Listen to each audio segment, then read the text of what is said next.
Hello students, मेरा नाम है सचिन शर्मा और मैं आज आपको बताऊंगा केमिस्ट्री के बारे में। केमिस्ट्री एक ऐसी ब्रांच है साइंस की जो डील करती है स्टडी ऑफ मैटर और उसके स्टेट से। Means whatever we study about matter and its states, that is called chemistry.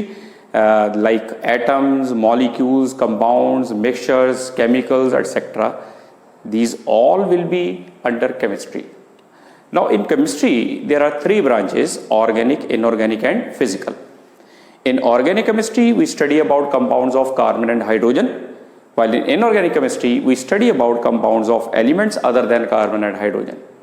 And in physical chemistry we study about physical concepts like temperature, pressure, volume, refractive index and so on. In general we can say that in physical chemistry we study mostly about numericals. Numerical जिसमें हम करते हैं वो क्या है, physical chemistry है। तो +1 में आपने ये तीनों तरह की केमिस्ट्रीज पढ़नी है, जिसमें ऑर्गेनिक भी आएगी, इनऑर्गेनिक भी आएगी और फिजिकल भी आएगी। तो अगर हम +1 के सिलेबस के बारे में बात करें तो +1 के सिलेबस में you will study about 14 chapters in total. 14 chapter आप पढ़ोगे +1 में, जिसमें आप इनऑर्गेनिक भी पढ़ोगे, ऑर्गेनिक भी पढ़ोगे और फिजिकल भी पढ़ोगे। ठीक है, तो उसमें सबसे पहला जो चैप्टर आपने पढ़ना है वो है बेसिक कॉन्सेप्ट्स ऑफ केमिस्ट्री, जिसमें आपने पढ़ना है लॉज ऑफ केमिकल कम्बिनेशन। फिर आपने पढ़ना है उसमें एटॉमिक मास क्या होता है, मोलर मास क्या होता है, देन व्हाट इज अ मोल। ठीक है, वो आपने पढ़ा होगा लोअर क्लासेस में भी, वो आपने पढ़ना है। फिर उसके बाद आपने सेकंड चैप्टर पढ़ना है, दैट इज एटॉमिक स्ट्रक्चर। ठीक है, उसमें आपने एटम के बारे में पढ़ना है। थर्ड चैप्टर आपने पढ़ना है पीरियोडिक प्रॉपर्टीज, जिसमें हम पीरियोडिसिटी के बारे में पढ़ेंगे, पीरियोडिक प्रॉपर्टीज के बारे में पढ़ेंगे।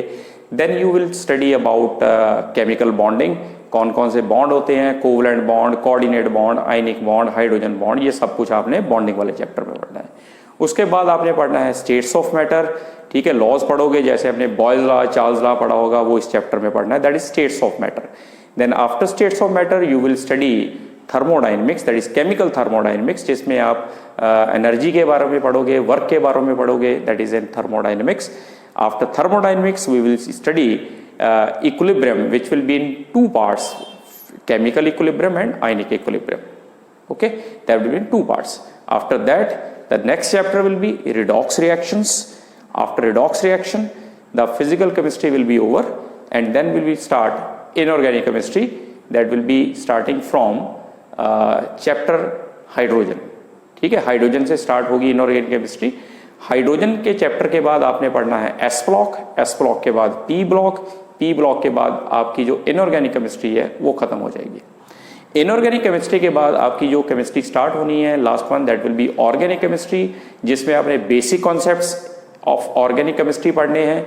ठीक है, उसमें नॉमेनक्लेचर पढ़ना है ऑर्गेनिक कंपाउंड्स का, वो सब कुछ हम करेंगे इन चैप्टर्स में। Then after that you will study about hydrocarbons, that is compounds of carbon and hydrogen, इसमें अल्केन आएंगे, अल्कीन आएंगे, अल्काइंस आएंगे। ठीक है, एरोमेटिक कंपाउंड्स आएंगे, ये सब कुछ हम पढ़ेंगे ऑर्गेनिक केमिस्ट्री में। तो इसके साथ हमारी फिर ये पूरी जो केमिस्ट्री है वो खत्म हो जाएगी। बट अगर हम बात करें कि क्या ये केमिस्ट्री जो है वो ईजी है हमारे लिए, तो बहुत ईजी है। सिर्फ बात किस चीज़ की होती है, कंसंट्रेट करने की, अच्छी तरह से समझने की, कॉन्सेप्ट्स को बनाने की, ये बात होती है केमिस्ट्री को अंडरस्टैंड करने की। अदरवाइज हर चीज़ मुश्किल होती है अगर उसको अंडरस्टैंड ना किया जाए तो। ठीक है, तो मैं आपको केमिस्ट्री को काफ़ी इजी वे से करवाऊंगा, ताकि आपको केमिस्ट्री जो है वो इतनी इजी लगे कि आप बोलो कि वाकई ही केमिस्ट्री एक सब्जेक्ट बड़ा इंटरेस्टिंग सब्जेक्ट है। ठीक है, तो इसको फिर हम स्टडी स्टार्ट करेंगे नेक्स्ट क्लास से। Thank you very much.